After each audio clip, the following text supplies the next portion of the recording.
Do you have a childhood home that you yearn for, or childhood friends that you truly wish you could meet? Today's book is all about nostalgia and childhood memories. Hello everyone, welcome back to my channel. My name is Mehek. I hope you guys are all fine, and like always, I also hope that you guys are reading. Back with the book of the week, 17 Morris Road. It's by Parul Sharma. This is the first time I'm reading a book by this author, but I'm truly excited because the book is set in Dehradun. Dehradun is my birthplace, closer to hills, and it's beautiful, and it's always a place that will hold a special place in my heart. So I was really excited to read this book. Now, when I read the summary of the book, I thought that it's about the character's midlife crisis and her journey where she finds her way back to her teenage love. But it's nothing like that. On the contrary, it's largely about revisiting your childhood home and the memories that comes associated with it, and how sometimes those memories, form a big part of your life. And that is what, so this book, I would say the major themes are nostalgia and childhood memories. Now, in the present time, Gayatri Trivedi, our main character, lives with her husband and her only son. Now, her only son is on his way to US for further studies. So Gayatri is going soon to be an empty nester. So she's obviously kind of worried and thinking what she's going to do with her life next. Just then, she gets a call from her childhood friend, Koko Rawat. Now, Koko Rawat was also the object of her childhood affection. So that's when, when I read this, I thought that she's going to find her way back to him, but it's not the case. So anyways, he calls Gayatri and he requests her to, visit Dehradun for one last time and visit him. Now, obviously, Gayatri is in the fix, but as soon as she drops her son to the airport, she decides to take this impromptu trip to Dehradun to visit Koko and the Arbour House, which has always have had a special place in her heart. It's a colonial era bungalow. It's the place that she spent the most special years of her childhood, and it's really special to her.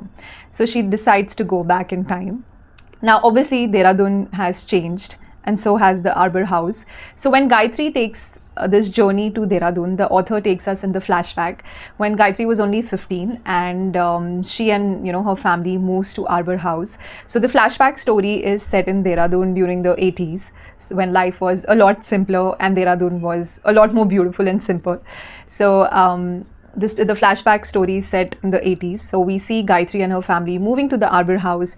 They were one of the tenants, and how for Gayatri, as soon as she set her foot in, she was just taken with this house, with Arbour House, that was larger than the life house. The lychee orchard, the kitchen garden, the enchanting Raat Ki Rani, the library in the main house. All these were some of the special things that made Gayatri fall in love with the house. And she had this feeling that there's nowhere else in the world she would be than be at Arbour House. So the house is really special to her.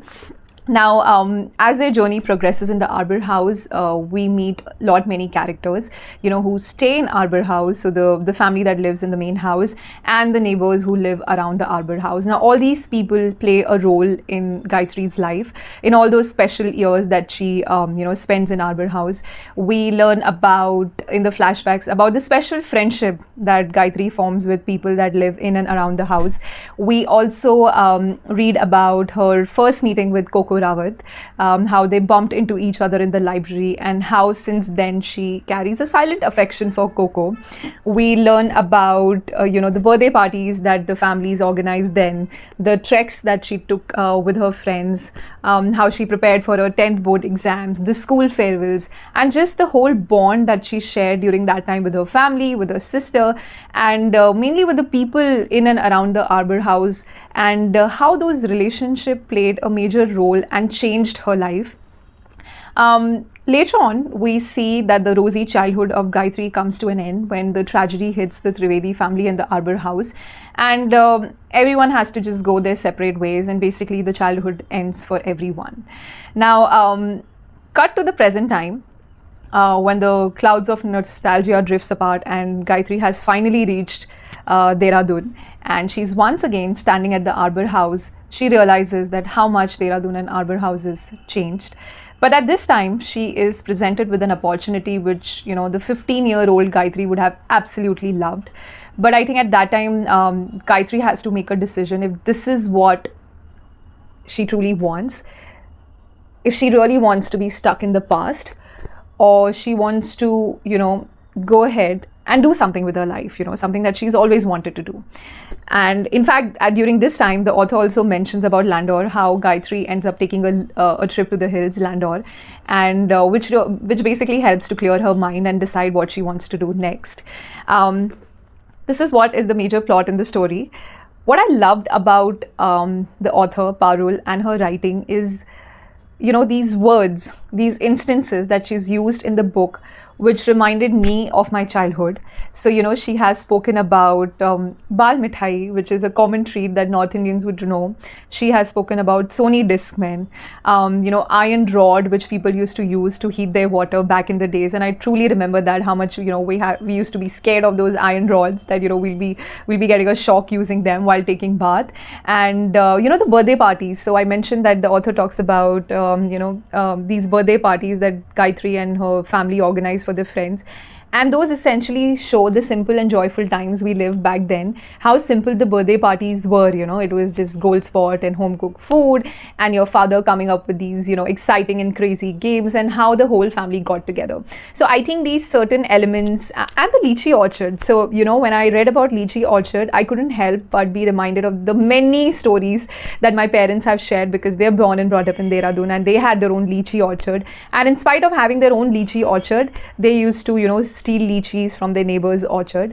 So all these things, when I read about, I couldn't help but think about my time, or my family's time spent in Dehradun. And the mention of Masuri and Landor, makes you want to just pack your bag and take a trip to hills. So all in all, I would say this book is a treat. I think you should definitely pick it up. If you're someone from Dehradun and you spend time there, this book will make you want to visit Doon as soon as you finish the book. So it's a special read. I really enjoyed it. That's all on this book. I'm going to see you guys next week with another title. Till then, take care. Bye-bye.